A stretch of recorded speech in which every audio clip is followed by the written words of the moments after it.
جی مفتی صاحب، ایک اور بات پہ اگر ایک اور سوال آیا ہے کہ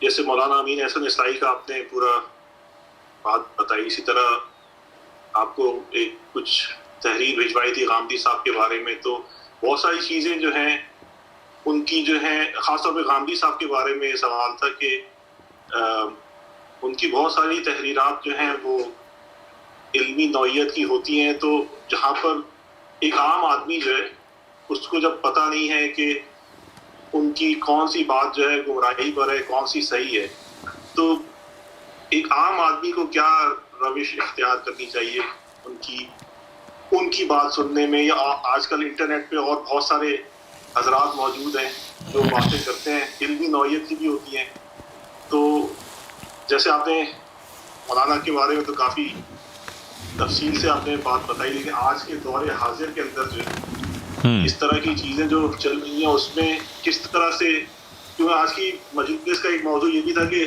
اپنے عقیدے کی اور اپنی اولادوں کی عقیدے کی کس طرح سے حفاظت کی جائے، خاص طور پہ جب اس طرح آپ نے جمعے کے بیان میں بھی عقیدے کے اوپر بیانات شروع کیے ہیں، لیکن اور جو حضرات ہیں وہ بھی بات کر رہے ہیں جو غلط بات کر رہے ہوں گے، تو کس طرح اپنے آپ کو اور اپنی اولاد کو، نیکسٹ جنریشن کو صحیح عقیدے پہ رکھنا چاہیے، اور کیا چیز سننی چاہیے اور کیا جو ہے وہ اس پہ احتیاط رکھنی چاہیے؟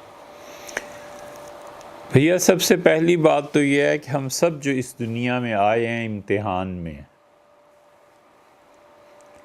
لِنَبْلُوَكُمْ أَيُّكُمْ أَحْسَنُ عَمَلًا، ہم نے تم سب کو امتحان کے لیے بھیجا ہے کہ تم میں کون آدمی سب سے اچھے اعمال کر کے ہمارے سامنے آتا ہے۔ اس لیے دنیا نہ تو دار الجزا ہے کہ خدا یہیں فیصلے کر دے اور لوگوں کو سزا اور جزا سب کچھ یہیں دکھا دے، اور نہ یہ دنیا اس اعتبار سے قابل اطمینان ہے کہ صرف ایک ہی رائے رہے گی اور اختلاف نہیں ہوگا۔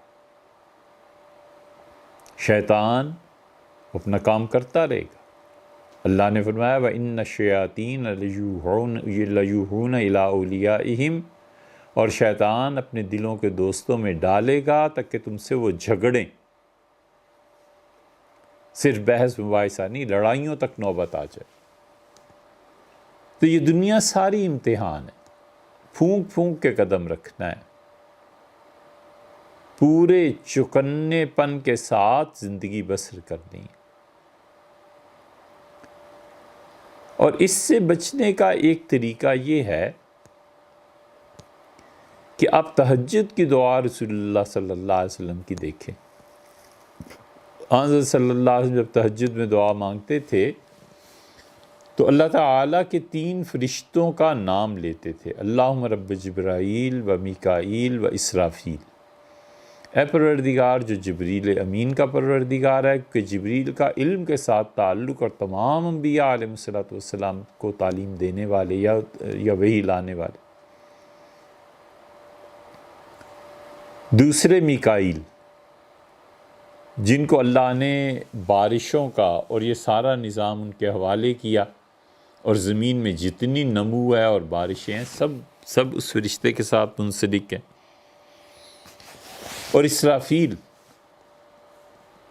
جس کے سور پھونکنے سے ایک دنیا کی تباہی ہے تو دوسری دنیا کا آغاز بھی ہے۔ ان تینوں کا تعلق زندگی سے ہے۔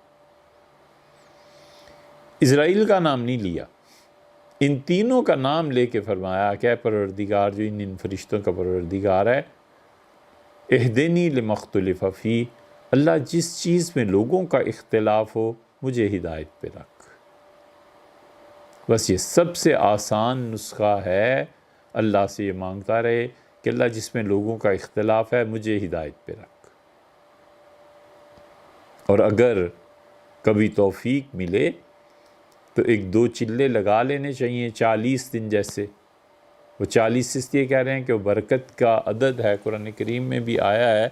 تو آدمی جب بھی کسی پرسنالٹی کے بارے میں ہو کہ کہیں تعلق رکھنا ہے نہیں رکھنا، رہنا ہے نہیں رہنا، اس کے عقائد و نظریات کیا ہیں، تو ایک کام تو یہ کرتے ہی رہنا چاہیے۔ ایک تو احتیاط کرنی چاہیے خود سے، دوسرے یہ کام کرتے رہنا چاہیے۔ کہ اللہ یہ چیز اس شخص کی اللہ سے درخواست کرنی چاہیے کہ مجھے آپ تک آنے میں کوئی نہ کوئی آدمی درکار ہے، آپ میری رہنمائی فرما دیں کہاں جاؤ بس۔ اور اس کے باوجود جہاں آپ کا جی چاہے اور رہنمائی اللہ کی طرف سے وہاں نہ ہو رہی ہو تو اس کو حقیر نہیں سمجھنا چاہیے۔ بھئی آپ کو اس کی طبیعت کی مناسبت نہیں ہوگی، کوئی اور وجہ ہو گئی ہوگی۔ ہمارے بزرگوں میں بہت سے ایسے تھے، حضرت مدنی رحمۃ اللہ سے ہزاروں لوگ بیعت ہوتے تھے، ہوئے۔ حضرت تھانوی رحمۃ اللہ سے چند بس ایک مخصوص حلقہ تھا جہاں حضرت رحمۃ اللہ علیہ رہے، ان کا میرے پاس وقت ہی نہیں ہوتا، میں اپنے علمی کام کروں کہ تمہاری تربیتیں کروں۔ یہ نظریہ ہی نہیں ہونا چاہیے کہ میرا رجحان فلاں طرف ہے اور خدا کی طرف سے فلاں طرف کو رہنمائی کی جا رہی ہے، تو لہٰذا اس میں کچھ بھی نہیں، یار کمی ہے نہیں ہے، آپ کو اس کا حساب تھوڑی دینا، آپ جانو آپ کا کام جانو۔ اسی اللہ سے دعا مانگتے رہنا چاہیے، یہ دوسرا طریقہ ہے۔ اور اگر اس میں بھی صحیح جگہ نہ پہنچا تو قیامت میں اللہ سے کہہ تو سکتا ہے نا کہ میں نے تجھے مانگا تھا، اب آپ نے جو فیصلہ فرمایا اب میں کیا کروں۔ علامہ اقبال نے کہا ہے نا،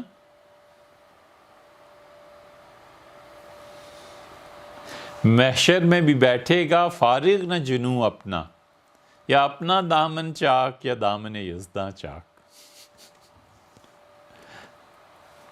تو اس لیے کچھ تو آدمی بولے گا نا کہ جی میں تو مانگتا رہا، ساری عمر پیٹتا رہا اسی بات کو جو آپ کے اور یہ ہو نہیں سکتا کہ بندہ مانگے اور اللہ نہ دے، بندہ دستک دے اور خدا دروازہ نہ کھولے۔ یہ دو باتیں ہو گئیں۔ تیسری بات یہ ہے بھیا کہ یہ بعض لوگ جو اپنے فیلڈ میں تھے، ہم کبھی بھی اس سے نہیں الجھے۔ ہندوستان کے ایک صاحب ہمیشہ عیسائیت کے رد میں اس میں کرتے رہے، ڈاکٹر ذاکر نائک صاحب، بس ٹھیک ہے کر رہے تھے ہندوؤں میں فلاں میں فلاں میں۔ جب انہوں نے اپنا میدان چھوڑا اور فقہ میں آئے تو پھر انہوں نے بہت غلطیاں کی، پھر تاریخ میں آ گئے، پھر کربلا میں آ گئے، پھر یزید کی حمایت اور یہ اور وہ، اور پھر سیدنا حسین ابن علی رضی اللہ عنہما کی مخالفت۔ اگر وہ اپنے ہی فیلڈ میں رہتے تو ٹھیک تھا۔ غامدی صاحب، جاوید احمد غامدی صاحب پڑھنے کے باوجود، پڑھانے کے باوجود، اب جو انہوں نے عقائد کی بحث شروع کر دی ہے نا، یہ اہل سنہ کے عقائد نہیں ہیں۔ ان کا یہ موقف خاص طور پہ کہ صرف 5-7 چیزوں پہ ایمان ہونا چاہیے، اللہ تعالیٰ پر، اس کے رسولوں پر، فرشتوں پر، قیامت پر، والقدر اور تقدیر پر علیہ السلام، بس ان پہ ایمان کافی ہے اور نجات ہو جائے گی۔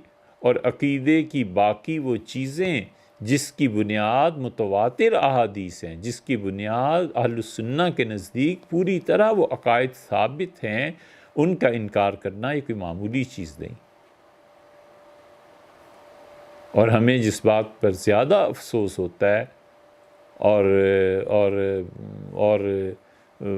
کبھی کبھی بعض الفاظ بے قابو ہو جاتا ہے بولنا بھی، سیدنا مسیح علیہ السلام کی آمد ثانی کا انکار کرنا اور ان کا انتقال، کہ ان کا انتقال ہو گیا، یہ کس کا عقیدہ رہا ہے؟ امت میں پچھلوں کا بھی عقیدہ یہ رہا ہے۔ اور جب کوئی پوچھو کسی سے، وہ کہتے ہیں جی ہمیں کتاب و سنت سے براہ راست لینا ہے، ہمیں تو کسی کی بات سننی نہیں۔ تو یہ اب تک کی پوری امت گمراہی میں رہی، انہوں نے کتاب و سنت کو نہیں سمجھا۔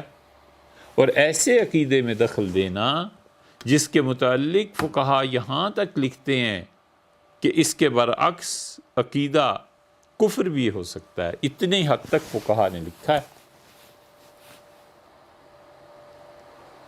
سیدنا مسیح علیہ السلام کی آمد ثانی کا انکار قادیانیت کا دروازہ کھولتا ہے۔ حضرت عیسیٰ علیہ السلام کا انتقال ہو گیا، جتنی احادیث میں ان کا ذکر آیا ہے، اب ہمارے پاس رہ کیا گیا؟ ایک لمحے کو فرض کر لیں کہ انتقال ہو گیا، کہ جیسے غامدی صاحب کہتے ہیں، اور حدیثیں جو اتنی آئی ہیں تو یا تو حدیث کا انکار کر دیں یا پھر کہیں کہ ان صفات والا ایک آدمی آیا اور وہ مرزا غلام احمد قادیانی تھا، کہاں مسلمان رہ جائیں گے اور کہاں اسلام رہے گا؟ اور پھر ان کا دوسری طرف غلام احمد قادیانی کے متعلق یہ نہ کہنا کہ وہ کافر آدمی تھا، اس کے متعلق صاف وہ کہتے ہیں کہ گمراہ صوفی تھا۔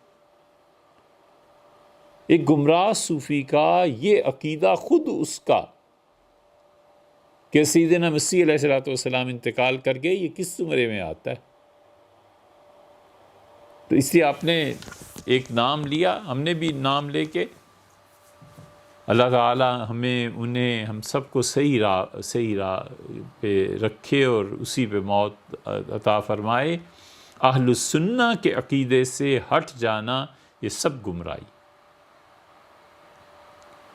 اس لیے جہاں بھی یہ گمراہیاں آتی ہیں اپنے آپ کو پرے رکھنا چاہیے، اللہ سے دعا مانگنی چاہیے کہ وہاں لے جائے جہاں پہ ہدایت ہے، اور اپنے آپ کو ان چیزوں سے محفوظ رکھنا چاہیے۔ یہ جو شروع کیا ہے نا عقیدے کا، آپ دعا کیجئے، ممکن ہے 1-2 سال لگ جائیں، لیکن اللہ تعالیٰ مہربانی فرمائے اگر پورے ہو گئے تو ایک ایک عقیدے پہ بات کریں گے۔ عقیدے میں جتنی گمراہی آتی ہے اس کا ایک بہت بڑا راستہ یہ ہے کہ حدیث کا انکار کیا جائے۔ جب حدیثوں کا انکار ہو گیا تو معراج بھی گئی، جب حدیثوں کا انکار ہو گیا تو حضور اقدس صلی اللہ علیہ وسلم کی شفاعت بھی گئی، جب احادیث کا انکار ہو گیا تو عذاب قبر وہ بھی اٹھ گیا، جب احادیث کا انکار کر دیا تو حوض کوثر کا بھی انکار ہو گیا، جب احادیث ہی کا انکار ہو گیا کہ حدیثیں صحیح نہیں ہیں تو پھر اس کی زد جا کر پہنچتی ہے کہاں؟ وہ یہ کہ احادیث جو بخاری میں آئی ہیں، فلاں میں آئی ہیں، سب ذخیرہ ناقابل اعتبار ہے، ناقابل اعتبار ٹھہرا، پھر جو جس کا جی چاہے کرے۔ معتزلہ میں سب سے بڑی خرابی یہی تھی کہ وہ حدیث کا انکار کرتے تھے۔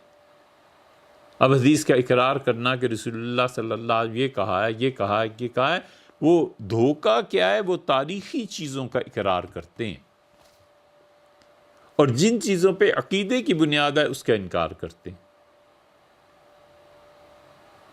تاریخی چیزیں، خیبر فتح ہوا، آپ نے یہ فرمایا، بالکل ٹھیک ہے، بدر میں یہ ہو رہا تھا۔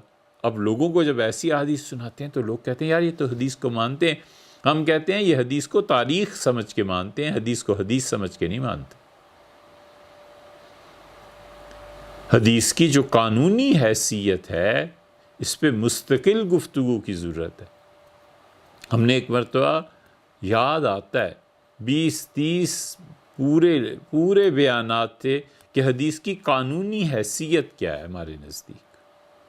حدیث کی قانونی حیثیت کو ختم کر دینے کا مطلب یہ ہے کہ سارے ائمہ جو امت میں گزرے ہیں اور انہوں نے احادیث کی روشنی میں فتوے دیے ہیں، سب ناقابل اعتبار ٹھہرتے ہیں۔ امام مالک کا کوئی اعتبار نہیں، باقی لوگوں کا بھی، امام ابو حنیفہ رحمۃ اللہ علیہ کا بھی کوئی اعتبار نہیں۔ تو یہ گمراہی ہے، انکار حدیث ان سب کا مشترکہ موضوع ہے، کیونکہ حدیث ان کو روکتی ہے گمراہی کی چیزوں سے، تو حدیث نہ رہے بس ٹھیک ہے، پھر یہ سب خوش ہے۔ لیکن انشاءاللہ جمعے میں اللہ نے چاہا تو یہ چیزیں آئیں گی آہستہ آہستہ۔